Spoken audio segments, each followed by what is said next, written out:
tentang 4 golongan sebagaimana disabdakan oleh Rasulullah sallallahu alaihi wasallam. 4 golongan ini tidak dimasukkan ke dalam surganya Allah, diharamkan dari surganya Allah, dan juga diharamkan daripada kenikmatan-kenikmatan yang ada di surganya Allah subhanahu wa ta'ala. Nabi Muhammad menjelaskan yang pertama adalah mukminul khamr, orang yang minum minuman keras. Kemudian dikatakan oleh Rasulullah wa akilur riba, orang yang makan riba, orang yang makan hartanya anak yatim. Dan yang terakhir al-aguli walidayh, orang yang durhaka kepada kedua orang tuanya. Hati-hati bagi mereka yang masih punya kedua orang tua. Orang tuamu adalah pintumu menuju surganya Allah subhanahu wa ta'ala. Orang tuamu adalah sarana yang paling mudah yang Allah berikan kepada dirimu untuk engkau menuju surganya Allah subhanahu wa ta'ala. Orang tua yang disebut oleh Allah setelah penghambaan kepada Allah, wabil walidaini ihsana. Oleh karena itu Imam Hasan al-Basri ketika ibunya meninggal, beliau menangis luar biasa ketika ditanya, engkau ini imam, engkau ini ulama besar, ditinggal mati oleh ibumu, menangis seperti ini, seperti orang yang tidak berpendidikan. Kata beliau, aku menangis bukan karena gaddarallah, aku menangis bukan karena wafatnya ibuku, karena aku menangis karena ada satu pintu surga yang tadinya terbuka untukku hari ini ditutup oleh Allah subhanahu wa ta'ala. Orang tuaku adalah sarana yang paling mudah untuk menuju ke pintu surganya Allah subhanahu wa ta'ala, dan dengan wafatnya orang tuaku maka tertutup pintu tersebut. Maka bagi kita yang masih memiliki kedua orang tua, hati-hati, jangan sampai kita mengangkat suara kita melebihi daripada suara orang tua kita. Jangan sampai kita mengangkat suara kita tidak sopan kepada orang tua kita, dan itu pun dilarang oleh Allah subhanahu wa ta'ala dalam Al-Quran. Mari kita tiru orang-orang yang mengagungkan orang tuanya, orang-orang yang memuliakan kedua orang tuanya. Bahkan sahabat-sahabat Nabi Muhammad di dalam sholat ketika dipanggil ibunya, dia mengeraskan bacaan supaya ibunya tahu kalau dia sedang sholat. Selesai sholat dia keluarkan beberapa ekor kambing, dia sedekahkan di jalan Allah agar diampuni oleh Allah, karena tadi meneriakkan suaranya supaya ibunya tahu kalau dia sedang sholat. Bukan berteriak kurang ajar, tapi jaga yang luar biasa.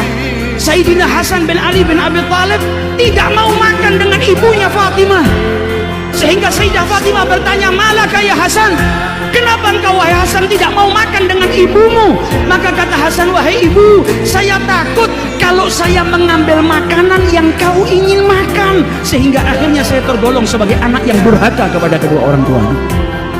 Makanan yang dilirik oleh ibunya, yang mungkin ibunya mau ambil, dia takut kalau makan bersama ia ambil makanan yang ingin diambil oleh ibunya.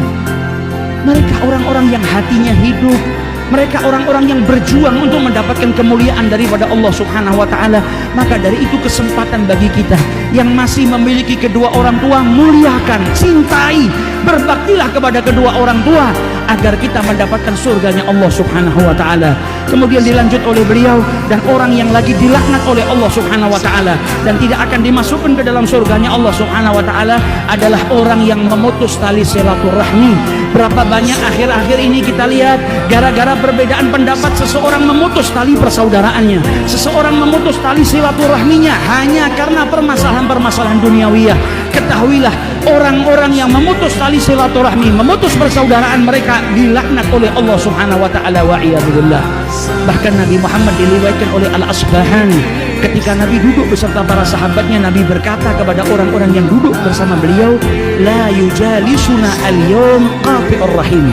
Tidak boleh hari ini ada yang duduk beserta kita orang yang memutus tali silaturahmi. Maka berdiri salah seorang pemuda, dia kembali menjumpai bibinya karena punya masalah dengan bibinya. Dia minta maaf dengan bibinya, ia sambung tali silaturahminya, baru kembali ke majelisnya Rasulullah sallallahu alaihi wasallam. Dan Nabi bersabda, innar rahmata lan tanzil, sesungguhnya rahmat Allah tidak turun ala qaumin, atas sekelompok kaum, wa fiha qati'ur rahim, dan ada di antara mereka orang yang memutus tali silaturahmi.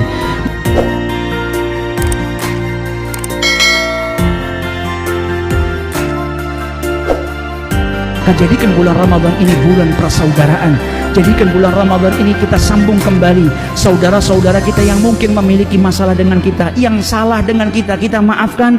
Jika kita yang berbuat salah, maka kita datangi mereka, kita minta maaf, kita sambung kembali tali silaturahmi, sehingga Ramadan tidak meninggalkan kita dan kita mahrum dari keberkahan Ramadan.